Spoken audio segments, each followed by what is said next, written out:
Welcome back to my channel learn Kannada to English. ನನ್ನ ಚಾನೆಲ್ನ ಯಾರೆಲ್ಲ ನೋಡ್ತಿದ್ದೀರಾ ಪ್ಲೀಸ್ ಸಬ್ಸ್ಕ್ರೈಬ್ ಮಾಡಿ, ಲೈಕ್ ಮಾಡಿ, ಕಮೆಂಟ್ ಮಾಡಿ, ಹಾಗೆ ಶೇರ್ ಕೂಡ ಮಾಡಿ.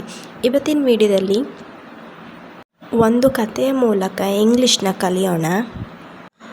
ಕಥೆಯ ಹೆಸರು ದ 3 ಲಿಟಲ್ ಪಿಗ್ಸ್. ಪಿಗ್ಸ್ ಅಂದರೆ ಹಂದಿ.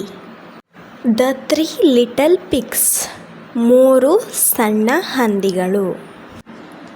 3 little pigs was sent out into the world by their mother to learn.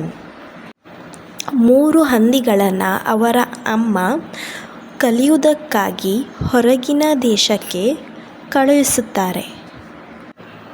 The 3 pigs all decided to build a house on their own.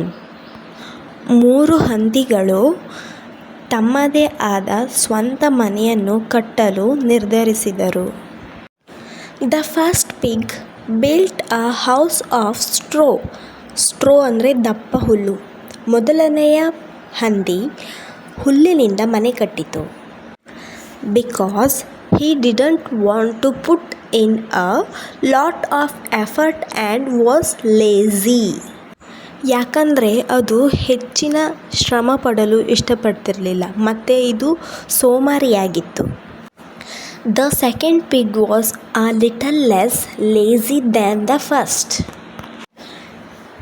ಎರಡನೆಯ ಹಂದಿ ಮೊದಲನೇ ಹಂದಿಗಿಂತ ಕಡಿಮೆ ಸೋಮಾರಿಯಾಗಿತ್ತು. And he made a house of sticks.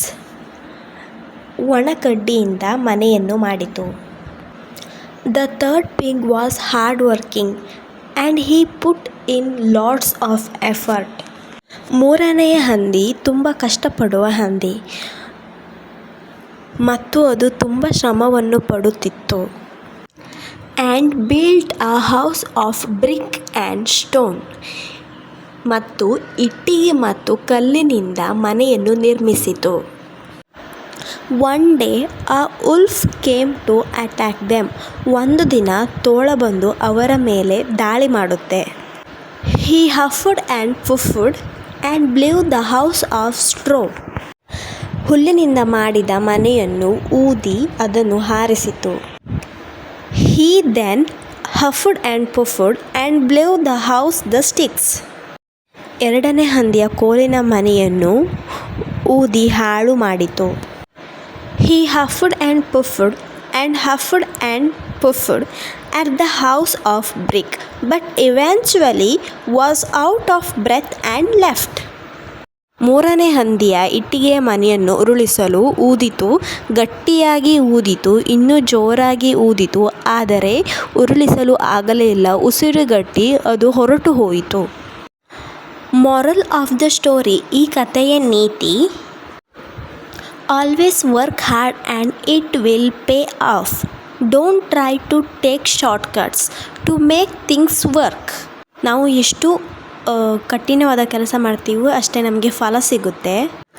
ಶಾರ್ಟ್ಕಟ್ನ ಉಪಯೋಗಿಸಬಾರ್ದು ಕೆಲಸ ಮಾಡೋದ್ರಲ್ಲಿ ಅನ್ನೋದು ಈ ಕಥೆಯ ನೀತಿ.